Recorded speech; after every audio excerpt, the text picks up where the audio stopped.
children, welcome to our lesson today. Yes. So last time we talked about how the children of Israel signed treaties and even married and mingled with the people in Canaan, and God did not want them. He was not happy. He was very angry. Very angry, and the people of Canaan became stronger. Yes. And they even became so cruel to the children of Israel, and they were sad, and they prayed and cried to God, and God had their prayer and gave them leaders that we call them judges. Yes. So today we are going to talk about one of the judges that God gave to the children of Israel. Yes. His name was Ehud. Yes. Yeah, and the unique thing about Ehud is that he was left-handed. He was left-handed, yes. And he was from the tribe of Benjamites. Yeah, they were known that the tribe of Benjamites were left-handed. They were all left-handed. Yes, so there was this king that was called King Eglon. Eglon was a king of the Moabites. It's a funny name. It's a very funny name. It sounds like an egg. Yes. Eglon. So King Eglon was the king of Moab. So he was the king of the Moabites. Yes. And he was a very, very fat king. He was very fat, and he was fat because he ate a lot of the fruits and the grains and everything that the Israelites brought. Yes, because now he was ruling over Israel. Yes. Okay. Yeah. And so they used to bring him food, like they would bring their taxes in form of grain, in form of a lot of food, and he would just consume and eat a lot of it, and so he became very big and very fat. Yes, but he was very cruel. Yes, and so the Israelites really suffered under his rule for 18 good years. 18 years they suffered. That is a long time. That's a long time. Yes, they suffered under the rule of King Eglon. Yes. So there was this judge that was called Ehud. So Ehud looked at how the children of Israel were suffering under the Moabites and under this king, and he thought, I have to do something about this. Yes. So what he did, he made a dagger. Yeah, he actually made a dagger that was about a foot long, like about 30 centimeters. Yes. So he made a dagger, and he decided that the next time the Israelites were going to take their taxes to King Eglon, he was going to do it himself. He was actually going to take. The Israelites actually chose him, and he went. Yes, and he wanted to go. Yes, and he went. So he took other people to help him, and they carried all the food and all the grain. Yes, but before he left, he did something that was very tricky and interesting. Yes. So remember, he was left-handed, and he made this dagger. What he did, he strapped the dagger on his right thigh. Yes. So he was left-handed, and he strapped his dagger, like he tied it on the right thigh. Yes. And then he wore his robes, and he covered it. So he looked all innocent, but he had a dagger strapped on his right thigh.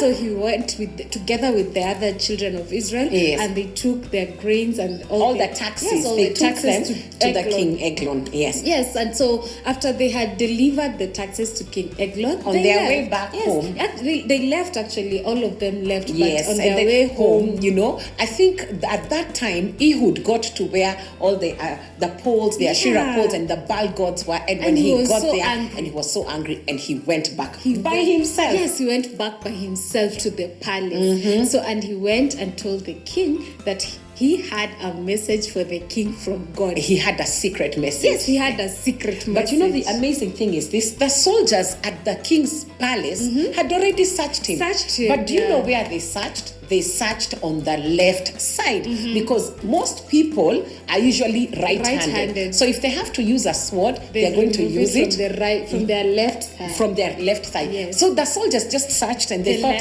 there's nothing. This man has got no weapons. So they did not search this other side. Yes. So let me tell you, when Ehud went inside, the king was seated there, and he came and said, I have a secret message for the king. And the king, he sent out all the servants. He told them, okay, go away, all of you servants, that you could hear the secret message. Yes, he even took Ehud to his summer room. Yeah, it was a summer room. On the rooftop. Yes, where he would sit there, very big and very cool off because of the hot air, and he was seated up there cooling off. And so when Ehud went up there, and it was just him and the king, because the king had sent all the servants away because he wanted to hear this secret message. Yes. So Ehud told him, I have a message for you from God. And the king waited richly and importantly. Yeah. So he waited for this message that Ehud had for him from God. Yes, and when Ehud came closer to him, the king actually stood up so that he could hear what Ehud had to say. You will not believe what Ehud did. You know, with his left hand, he went on his right side and he drew out his sword and he put it right inside the belly of the fat king. Yes, and the king was so fat that the dagger actually went all the way inside, and the handle disappeared inside because he was so fat. So when Ehud put that dagger in, it went and it disappeared inside his body. Then when it disappeared inside his body, the king did something. He just fell down and his stomach, all his bowels in his stomach emptied all its bowels. Yes. And of course there was a bad smell that was there. And immediately what Ehud did is he went and he locked that room and he locked the doors. Okay. And he ran. Okay. And the Bible actually says that he went through a pit latrine that was there. So nobody saw him running. He just went through and he came out and he went outside. And Ehud went all the way to the army of Israel. And he said that their leader is dead. Let's gather together and let us go and fight the Moabites. Moabites. But meantime, on the other side, the servants were there waiting for the king to come out. And he's wondering, why is the king not coming out? And he has taken so long. But you remember there was a bad smell. So they thought maybe the king is in the toilet. Yes. And so they did not even do anything and they waited and they waited. Yeah. But at this time, as the servants are waiting, Ehud has already gone all the way. Israelites army. Yes, and they brought them and they came and they gathered together and they were able to fight the Moabite army because the Moabites did not have a leader. Their king was already dead. It was too late. You know, the servants were thinking, this has taken too long. So they even got a spare key. They went looking for another key and they opened the door and they found the king lying there. And he was already dead and his bowels were empty and there was a bad smell. But Ehud had already led the children of Israel, the whole army, and they had killed all the Moabites. They killed all the Moabite soldiers. And not even one of them survived. They killed everyone. All the Moabite soldiers. That day, the children of Israel conquered Moab. Yes, because they were able to fight against the Moabites. So they conquered Moab. By the help of the judge. He was called Ehud. So they conquered and they were able to live in peace. With no wars. For how many years? For 80 good years. 80. You know, so for 18 years they were depressed, they suffered. But for 80 years they were able to live in peace because of Ehud, who was a judge in Israel. So the amazing thing is this, children, sometimes we are unique. You know, many people write with their right hand. You know, so many people write, but there are those people who use their left hand, and that was to their advantage. Because of the Benjamites being left-handed, nobody ever thought that they could actually be able to have a sword and hide it, and that is how, and because he was very courageous and he was able to kill the king, and they lived and they had a good life. So children, whatever unique gifting that God has given you, be able to use it, be shrewd and be able to use it even for the things of God. Okay, so that's it for our lesson right now, for our teaching. But what we are going to do is stand up. All of us are going to stand up and we are going to be able to sing a song together that will help us to remember this lesson. Okay? Because it talks about the sword. Okay? But now we'll talk about another sword. We'll talk about another double-edged sword in our song. So everybody, please stand up so that we can be able to sing together. So here we are to sing our song, and we are going to talk about a sword, but not Ehud's sword, the one that went into King Eglon, the fat king. But this is about the word of God, which is referred to as a sword. Okay, so it's going to help us to remember about the sword. Okay, so let's start. Are you ready? Yes. Are you ready? Yes. Okay, 1, 2, 3. Hebrews 4:12, for the word of God is alive and active. For the word of God is alive and active. Sharper than any double-edged sword.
Okay, so we talked about Ehud.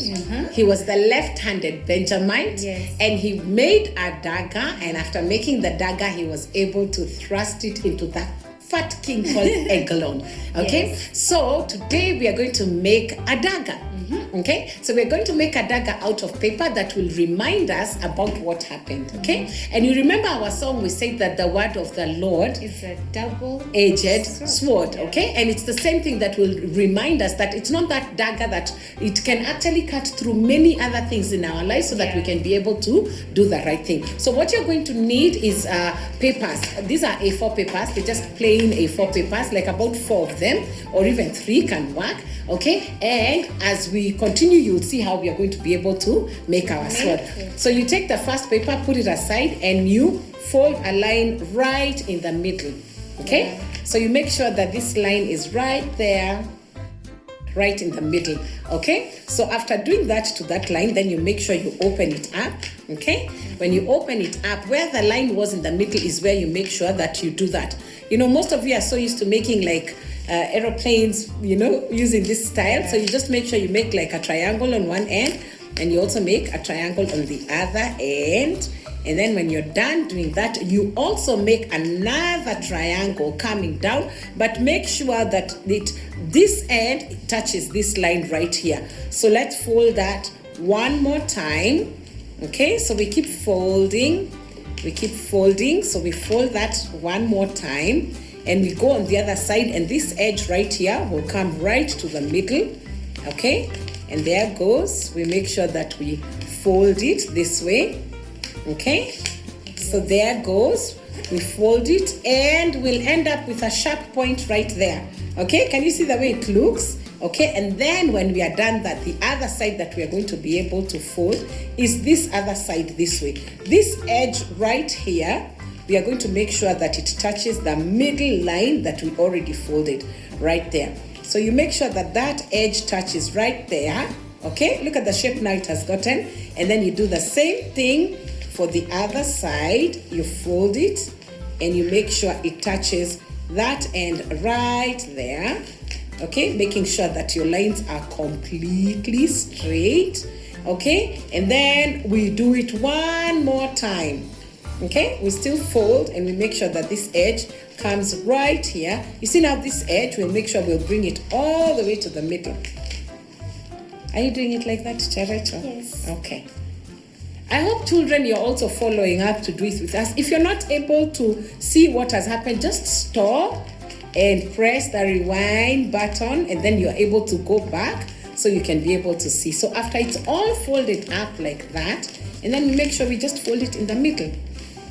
Okay, and when you do that, it has a very sharp point, and that is actually our dagger. And funny enough, it's actually painful, you know, when you do that on that end. So after you're done doing that, we get another, we put that aside, we get another piece of paper. So this time we folded it like that, but we'll turn it around and fold this into a half.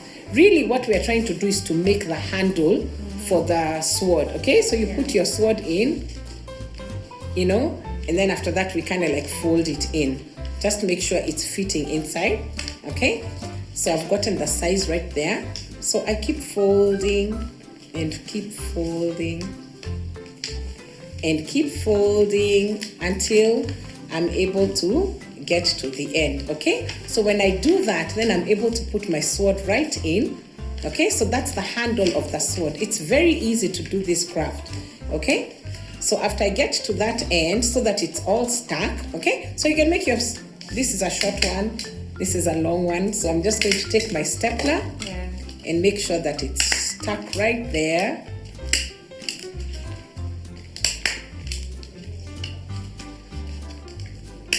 Okay, and so I'll get another piece of paper. This is the last piece of paper that we'll get, and really the sword just has like a handle.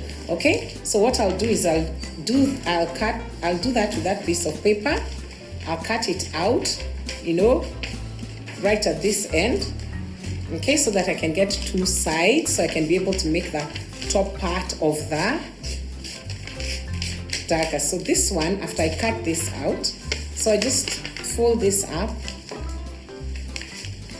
then I fold it up again, and I fold it up again. Okay, so after I do that, okay, I'm able to cut like a triangle right there and on the other side.